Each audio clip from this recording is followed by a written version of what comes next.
Yaurana Kotaunui et bienvenue dans Manava, votre émission Info Service. Aujourd'hui, on parle des accidents vasculaires cérébraux, les AVC. Chaque année, ce sont près de 450 cas qui sont recensés, mettant en lumière l'importance de la sensibilisation et de la prévention. Pour nous en parler, j'ai le plaisir d'accueillir Toté Raphaël Buon, neurologue au CHPF Yorana. Bonjour. Anthony Salmon, président de l'association AVC Polynésie. Yorana. Et enfin, Fanny Feujas, ergothérapeute. Bonjour. Toté Raphaël Buon, pour commencer, rappelle-nous ce que c'est un AVC, s'il te plaît. Voilà, donc les AVC, donc ça correspond à un dysfonctionnement cérébral qui est brutal. Globalement, on a deux types d'AVC. On a les AVC ischémiques, qui correspondent à une artère qui se bouche à cause d'un caillot. Et on a les AVC hémorragiques. Là, c'est plutôt une artère qui s'est rompue avec une hémorragie dans le cerveau. Donc les AVC ischémiques, c'est 80% des cas à peu près. Les AVC hémorragiques, 20%. Et donc les AVC, c'est des choses qui arrivent spontanément, contrairement aux hématomes qui sont liés à des traumatismes crâniens, par exemple. Donc là, on parle essentiellement de choses qui arrivent spontanément. Anthony, toi, tu as vécu un AVC en 2014. Est-ce que tu peux nous rappeler, nous raconter comment est-ce que ça s'est passé? C'était foudroyant mon AVC. Hein. C'est-à-dire? J'ai rien vu arriver. Pas de symptômes, rien du tout. Mais au fait, mon fils était à côté de moi. Et c'est lui qui m'a coaché un peu, là, si tu veux. Comme il est pompier, alors c'est lui qui m'a dit, tiens papa, tu fais à ta face qui tombe là. Il a appelé les pompiers et puis c'est comme ça qu'on est parti aux urgences, voilà. D'accord. Combien de temps ça a duré quand tu es parti aux urgences? Voilà. Très vite, ils sont arrivés très vite. Hein. Mais après, c'est la prise en charge au CHPF qui m'a tardé un peu. J'ai perdu du bras gauche, figure-toi. Hein. Voilà. C'est la raison pour laquelle tu t'es investi dans l'association? Carrément, oui. Comment est-ce que tu as découvert l'association? Comment est-ce que tu es rentré en contact avec eux? Au fait, on était 5 rescapés de l'AVC à Tetiare et on a monté l'association là-bas à Tetiare. Voilà. Et puis, bon, depuis 2018, elle existe cette association. Et puis, jusqu'à présent, c'est encore moi qui est sur le devant de la scène, quoi, si tu veux. Je fais président et puis victime de l'AVC, tu vois. Voilà. Fanny, est-ce que tu peux nous rappeler ce que c'est une ergothérapeute?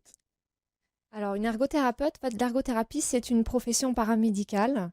Donc, l'ergothérapie, son objectif, c'est d'amener la personne à être plus autonome dans son quotidien. Donc, quelles que soient les activités du quotidien qui sont importantes pour elle, ça peut être celle de base, se laver, s'habiller, faire à manger, se déplacer, mais ça peut être aussi les loisirs, ça peut être aussi le métier.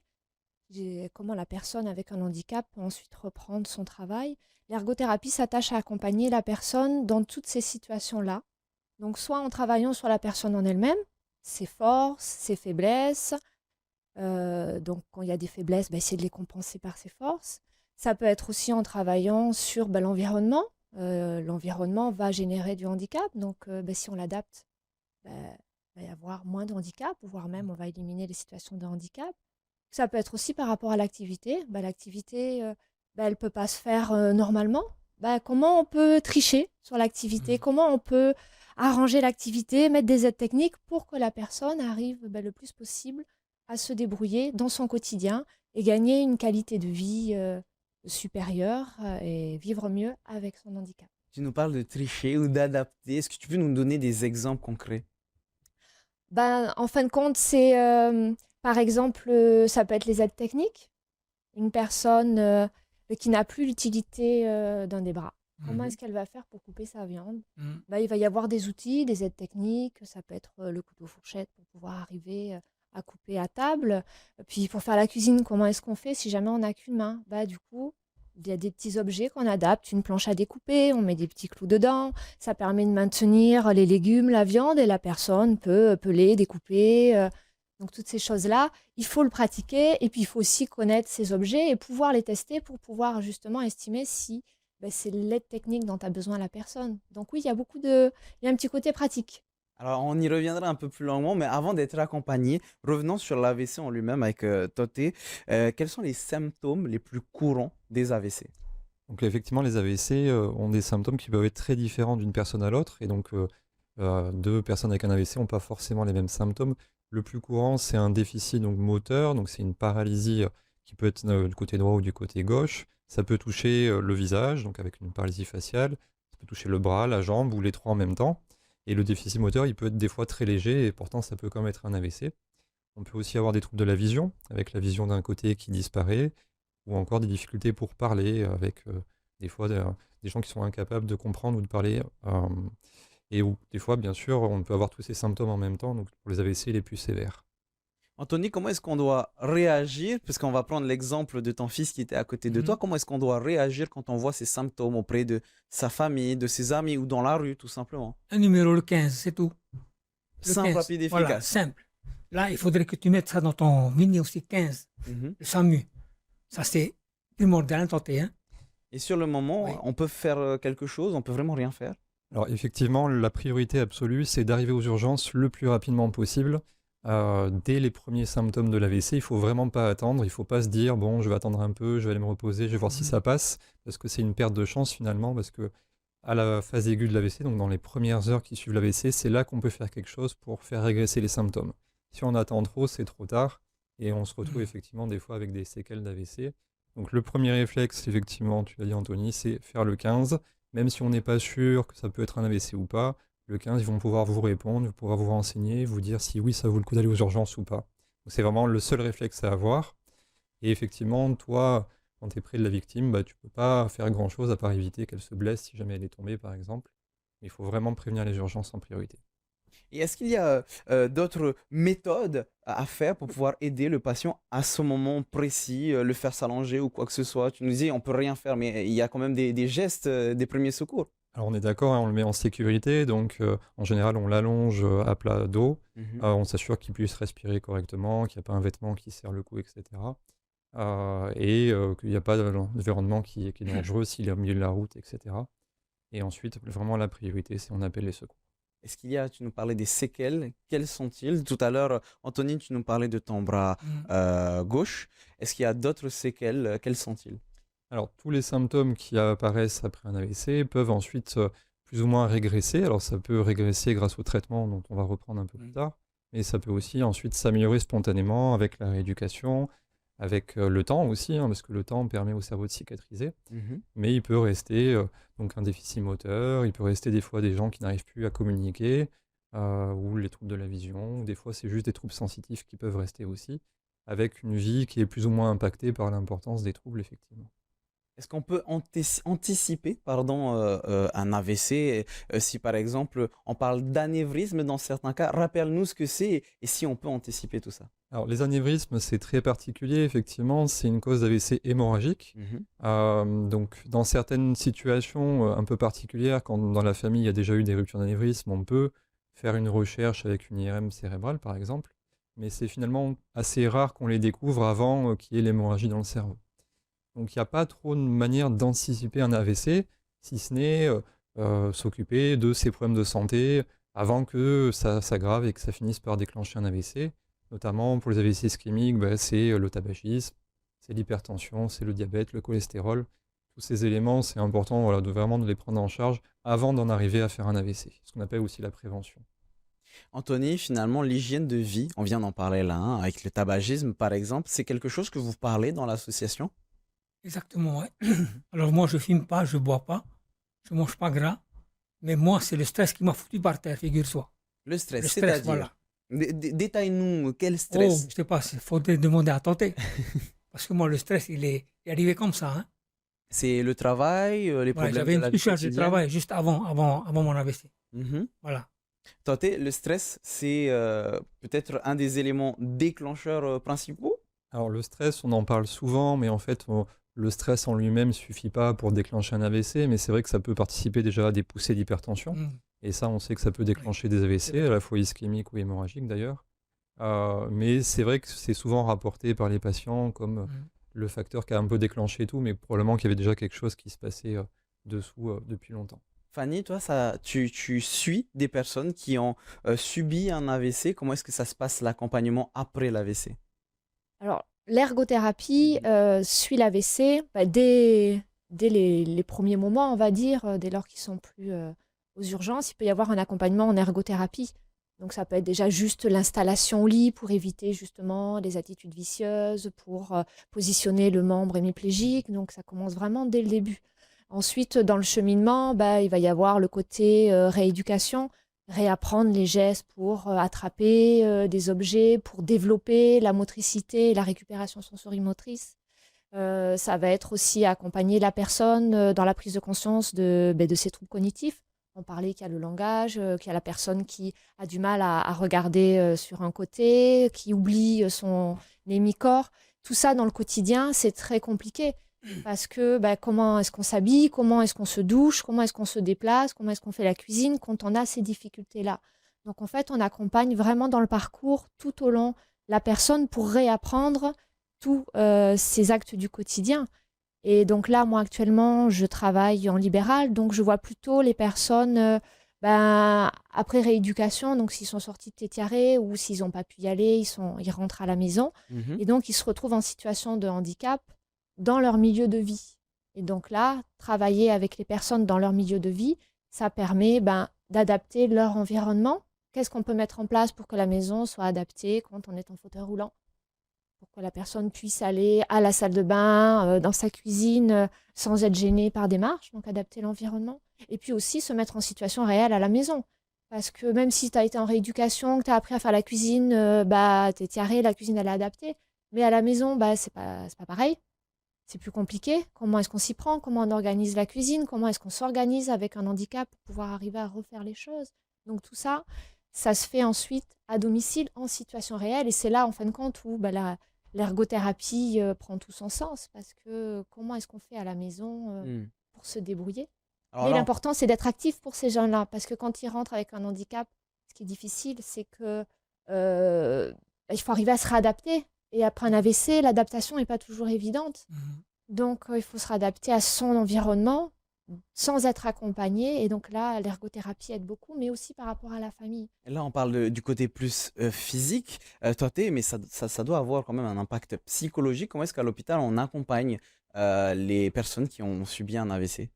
Effectivement, on peut même parler des fois de stress post-traumatique après un AVC, hein, donc c'est vraiment quelque chose de brutal, l'AVC, qui survient généralement sans crier gare et qui peut avoir des conséquences qui sont vraiment dramatiques. En général, effectivement, on voit des patients qui des fois sont en état de choc initialement et puis après qu'on vont réaliser petit à petit. Donc nous, à l'hôpital, on a accès déjà à une psychologue qui Mhm. peut passer voir les patients tous les jours pour discuter avec eux, voir un petit peu comment on reconstruit l'avenir ensuite.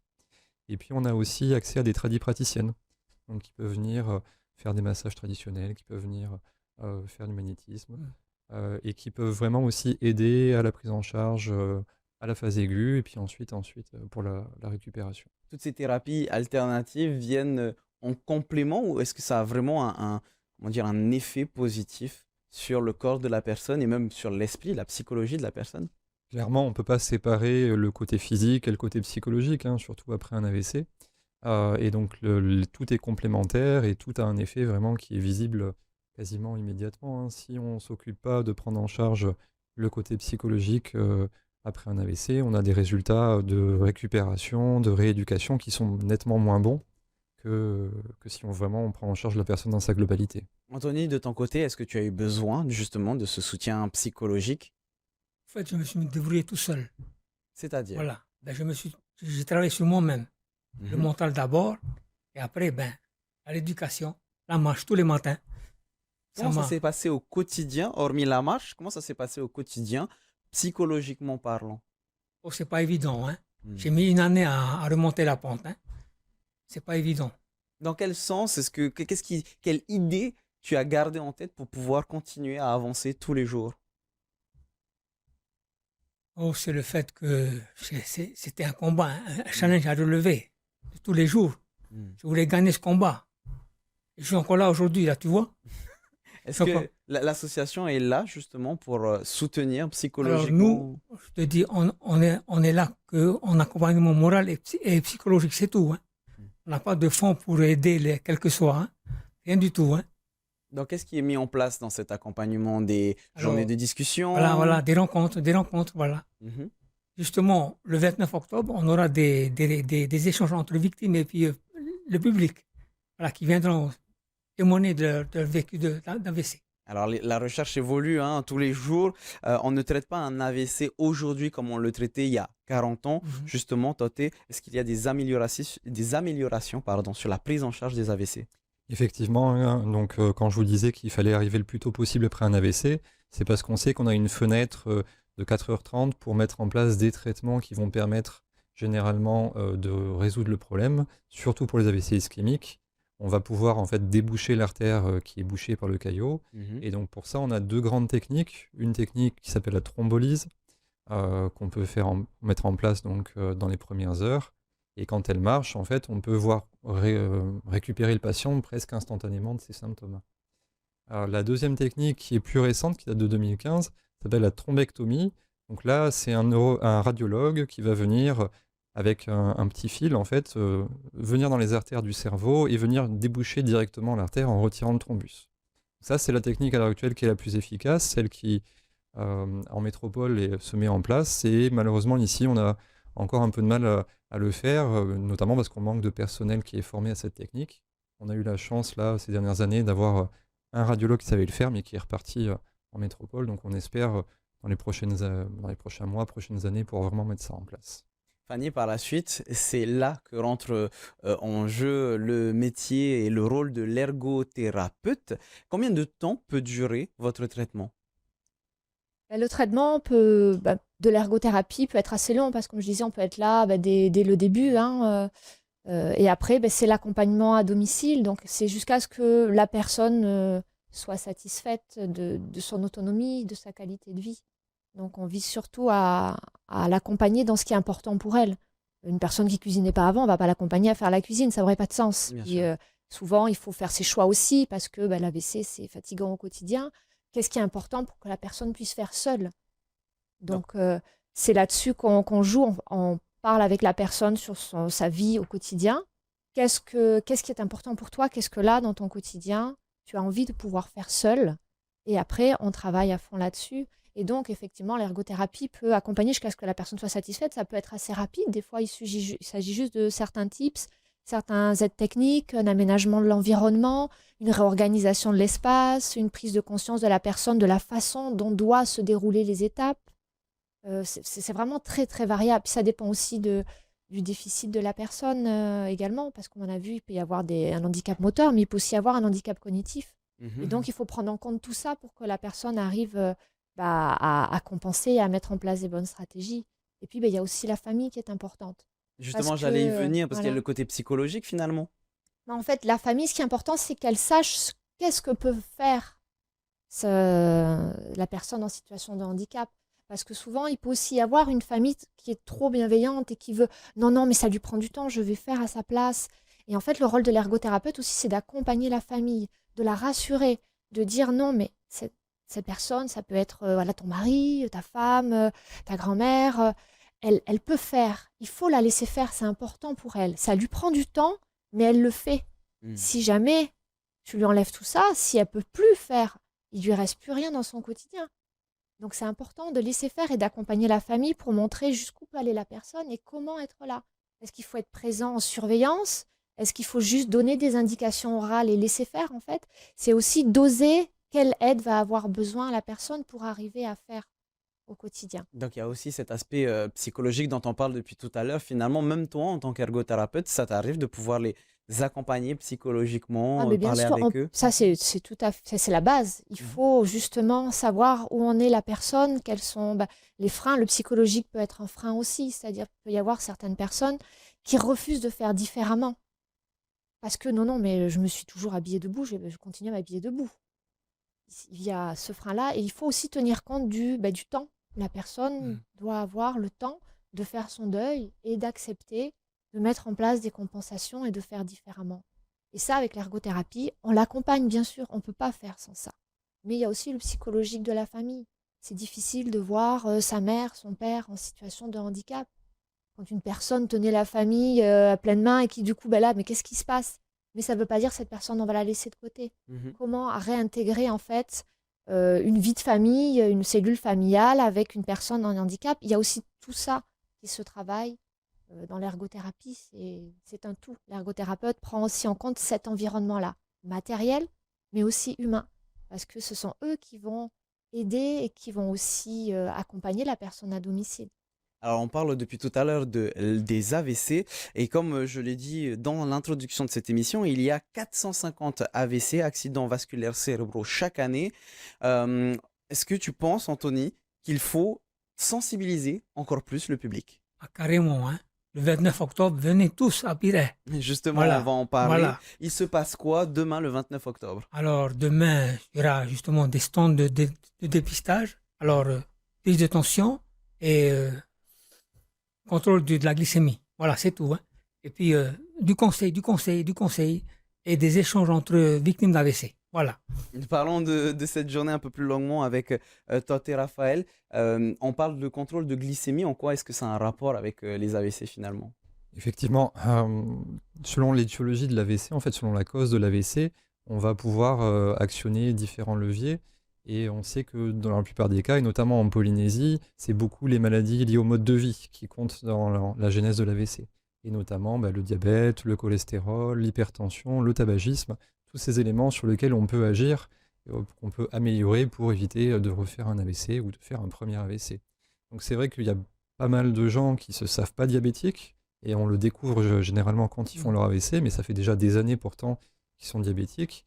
Donc faire ce genre de dépistage avec la glycémie, avec l'hypertension aussi, qui est souvent silencieuse, c'est vraiment très important, donc pas seulement pour les AVC, mais pour toutes les maladies cardiovasculaires.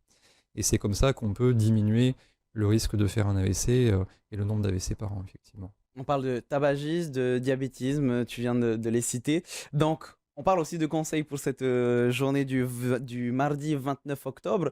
Parle-nous de ces conseils. Qu'est-ce qu'il faut faire dans sa vie quotidienne pour éviter d'avoir un AVC? Alors, globalement, on a deux grandes causes d'AVC. On a les AVC athéromateux. Donc, généralement, ça, c'est vraiment les AVC qui sont liés à tout ce qu'on vient de dire, donc le tabac, le diabète. Donc là, c'est vraiment très important de bien se faire suivre par son médecin pour le dépistage déjà, et puis ensuite pour le suivi de ces maladies quand on les a. Bien prendre ses traitements, c'est vraiment indispensable. Avoir une hygiène de vie la plus bonne possible, donc faire une activité physique régulière, au moins 1 heure de marche par jour, on conseille. Avoir une alimentation équilibrée, pas forcément une alimentation qui est très restrictive, mais simplement faire attention, pas manger trop sucré, trop salé, trop gras. C'est des conseils finalement qu'on donne à tout le monde, pas seulement à ceux qui ont fait un AVC, mais particulièrement effectivement pour limiter le risque. Et puis il y a d'autres types d'AVC qui ne sont pas forcément liés au mode de vie, et notamment toutes les causes cardiaques. Donc on parle beaucoup de RA, qui peuvent entraîner des valvulopathies, donc des problèmes de valves, des problèmes de fibrillation auriculaire aussi. Tous ces éléments, donc ça favorise les caillots au niveau du cœur qui ensuite peuvent donner des AVC. De ce côté-là, le mode de vie va pas trop jouer, mais c'est vraiment le suivi et la prise des traitements, notamment les traitements anticoagulants, qui vont vraiment être primordiaux et qui vont permettre de diminuer le risque d'AVC. Ça c'est avant alors, pas après. Ça, c'est toujours avant. C'est la prévention primaire ou secondaire, mais c'est vraiment la prévention qui compte dans ce genre de choses. Ouais. Okay. Il y a d'autres choses que l'on peut faire. On a parlé de sport, on a parlé d'alimentation équilibrée. Est-ce que, par exemple, le côté génétique, ça vient aussi appuyer les risques d'AVC? Alors, le côté génétique, c'est une très bonne question parce que on est en train d'essayer de mettre en place des études sur les AVC en Polynésie parce qu'on s'est rendu compte que c'était très fréquent. On a même un ordre d'idée que les AVC sont 2 fois plus fréquents chez les Polynésiens que chez les métropolitains, par exemple. Et on sait qu'il y en a une partie qui est liée au mode de vie, mais ça n'explique pas tout. Et donc probablement aussi que chez les Polynésiens, il y a des facteurs génétiques qu'on ne connaît pas encore, qui sont vraiment encore à découvrir, qui expliquent vraiment cette propension à faire des AVC. Est-ce que toi, Fanny, tu as aussi des conseils, puisque tu vis finalement cet accompagnement post-AVC, tu as des conseils à donner, que ce soit pour ceux qui ont déjà vécu un AVC et qui ont besoin de conseils pour réadapter leur vie, ou ceux qui n'en ont jamais eu, mais pour prévenir justement les risques? On va retrouver un petit peu la même chose. Il faut faire de l'activité, en fait. Il faut faire ce qui est important pour soi dans le quotidien. Donc, que ce soit la personne qui a eu un AVC, il faut qu'elle prenne du plaisir à faire des activités, même si elle ne peut pas tout reprendre, qu'elle fasse celles qui sont importantes pour elle, dans lesquelles elle va prendre du plaisir. Donc, on parle vraiment de qualité de vie. Il faut être actif. Ce n'est pas parce qu'on a un handicap que du coup, il faut attendre que la journée se passe et que tout le monde autour fait les choses à la place. Il faut choisir ce qui est important et du coup, tout mettre en place pour pouvoir le faire. Donc, en se faisant aider ou tout simplement en ayant une famille bienveillante qui laisse faire et qui accompagne juste ce qu'il faut. Voilà. Je te voyais réagir, Anthony. Ça te parle, tout ce que vient Ah de oui, dire Fanny? carrément, carrément là. Quel Exactement. conseil tu pourrais donner aux personnes pour la prévention, la sensibilisation, venir déjà Voilà, demain? Mhm. à la journée mondiale de l'AVC, comme ça au moins vous aurez des professionnels de santé en face de vous. Vous pouvez partager en même temps. Voilà. Et rappelle-nous, c'est de quelle heure à quelle heure et c'est Alors, où surtout? de 9h à 15h dans les jardins de la mairie de Piret. Voilà, le Voilà. rendez-vous est pris Voilà. dans les jardins de la mairie de Pire-Aide. Donc, c'est demain, conseil dépistage de 9h à 15h. 15h. Voilà. Merci beaucoup à toutes et à tous d'avoir répondu à mes questions. Pour plus de renseignements, vous avez aussi la page Facebook de l'association Polynésie AVC. N'hésitez pas à y faire un tour et poser vos questions. Merci beaucoup d'avoir suivi cette émission. On se retrouve demain pour une nouvelle à partir de 17h. En attendant, bonne soirée sur TNTV avec à 18h votre VAT Haiti. Maururi Totatu Farerira Trahoma Parheana.